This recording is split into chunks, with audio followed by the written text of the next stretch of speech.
Donc, on va commencer avec la plantation. On va commencer par planter des choux frisés, donc des kales.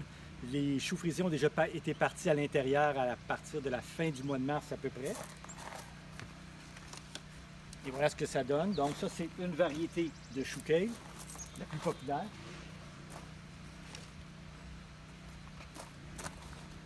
Et ça, c'est l'autre, le lacinato, qu'on appelle aussi le chou frisé noir. En passant, j'ai fait aussi de la roquette et de la bêta-carde et je vais vous montrer quelque chose. Je parle dans le cours d'amendement fertilisation des carences en azote qui provoquent le jaunissement des feuilles et que chez certaines plantes, on voit aussi un rougissement. La roquette le montre très bien ici. Donc ça, c'est une carence relativement sévère en azote. Je ne suis pas fier de moi, mais c'est quand même ça. Donc, rougissement des feuilles, un jaunissement, mais qui est accompagné d'un rougissement. Pour le reste, les kales, il y a une petite carence légère, mais ils vont être très bons. Aussitôt qu'ils vont être installés dans le sol, ça va repartir. Donc, qu'on choisisse la méthode de jardinage en carré ou la méthode de jardinage en planche, l'idéal est de travailler avec un plan. Surtout quand on a un grand choix de légumes et qu'on veut mettre beaucoup de diversité dans le jardin. Malheureusement, je n'ai pas cette opportunité-là parce que mes jardins sont dans des conditions de luminosité vraiment minimales.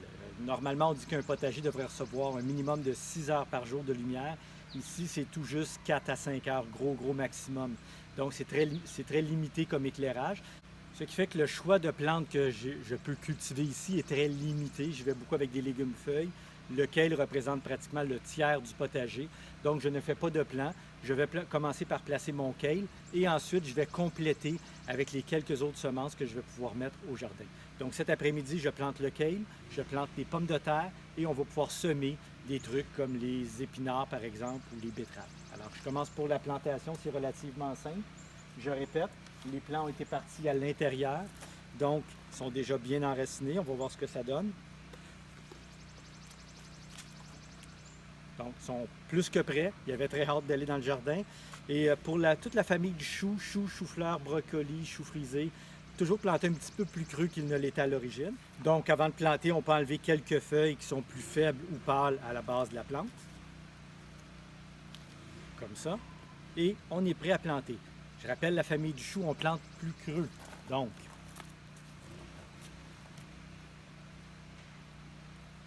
je vais y aller, comme je disais tantôt, pas mal au hasard, de façon désordonnée, anarchique, chaotique.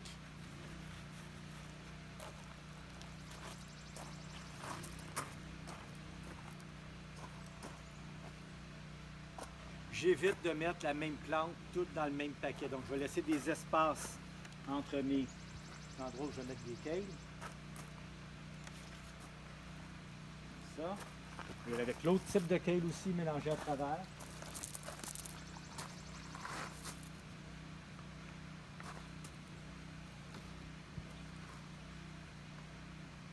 Ça. Ça.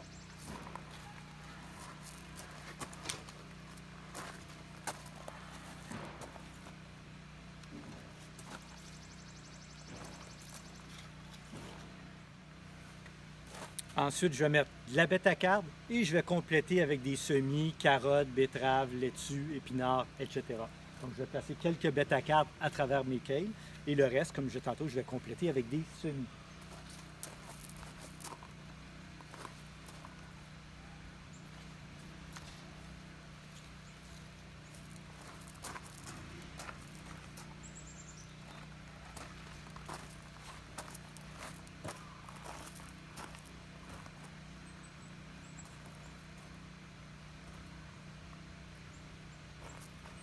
Et voilà, ça va représenter la base de mon potager.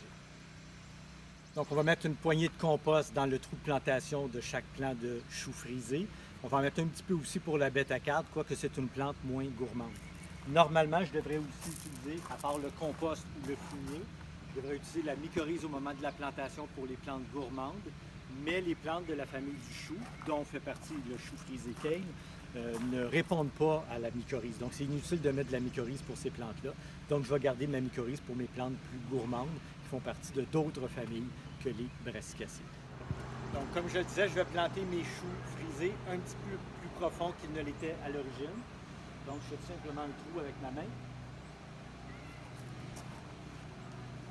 Une bonne poignée de compost. Même une deuxième.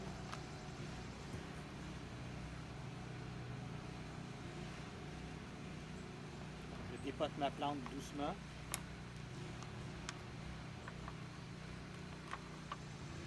Beaucoup de racines. Et je plante, comme je disais tantôt, 1 à 2 cm de tige.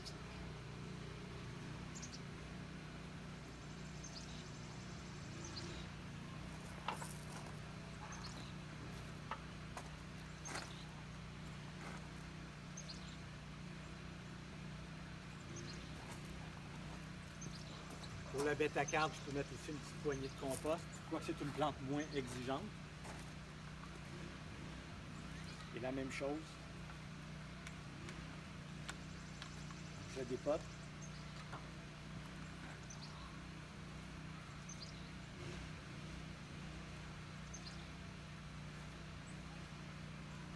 Et je peux enlever quelques feuilles jaunes, plus faibles. Et voilà, et ainsi de suite. Donc, mes kales et mes bêta-cardes sont plantés. Pourquoi j'ai planté un kale par carré? Parce que je le laisse pendant tout l'été, il va prendre de la place. Si on récolte très régulièrement et qu'on les garde plus petits, à la limite, on pourrait mettre 4 plants de kale par carré, mais je préfère vraiment en mettre juste un. La bêta-carde, la même chose. On pourrait mettre 4 plants de bêta-carde par carré si on récolte régulièrement les feuilles. Mais si on veut la laisser pousser, la laisser prendre un petit peu de volume, on peut aussi lui laisser un peu plus de place et mettre un seul plant de bêta-carde par carré. Donc 1 à 4 dans le cas de ces légumes-là. Maintenant, je vais faire des semis de betteraves et d'épinards et de laitue. Dans ces cas-ci, je vais mettre plutôt 4 ou 9 plants par carré et même 16 dans le cas des carottes et des radis. Là, j'ai à peu près 50 % de l'espace de mon potager qui est occupé par seulement du chou frisé et de la bêta-carbe. Je ne peux pas aller plus loin si je veux que mon jardin ait une belle biodiversité. Fait que je suis pas mal à mon maximum. Là. Fait que là, je vais devoir mettre autres plantes autour pour avoir un petit peu plus de variété dans mon jardin.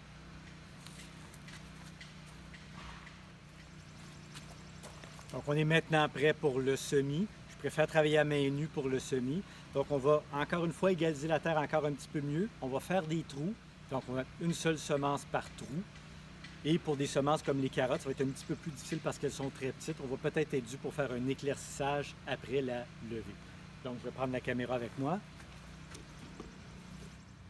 Donc, on va commencer par les betteraves. C'est la variété Chioggia. Donc, je commence par bien niveler avec ma main, comme ça. Pour les betteraves, c'est 9 plants par carré. Donc, avec mes doigts, je vais faire des trous et je vais avoir 3 par 3, donc pour un total de 9 trous.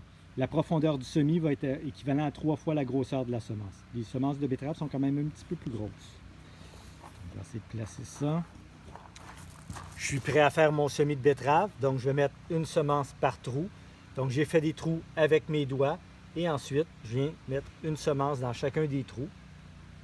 À peu près, oups, j'en ai échappé une deuxième. Et tout ce qui me reste à faire par la suite, c'est refermer doucement comme ça avec la main. Donc, j'ai semé ici pour ne pas l'oublier. Et pour éviter de ne pas semer 2 fois dans le même carré, je vais mettre une petite étiquette pour me dire que le carré ici a été semé. Donc, je pourrai faire des betteraves ailleurs dans mon jardin. Je suis maintenant prêt à semer mes laitues. Et là, je vais déposer une semence partout et tout simplement fermer avec mes mains. Il faut faire attention pour les laitues de ne pas faire des trous trop profonds parce que la semence, elle est minuscule. Donc, les semences de laitue, je ne sais pas si on les voit ici, c'est très petit. Donc, c'est très difficile de faire un semis précis comme je disais tantôt quand la semence est aussi minuscule. Oups, ça c'est trop creux ici. Vu que j'ai échappé à peu près 2-3 semences par trou, je vais devoir éclaircir au moment où ça va germer. Et voilà.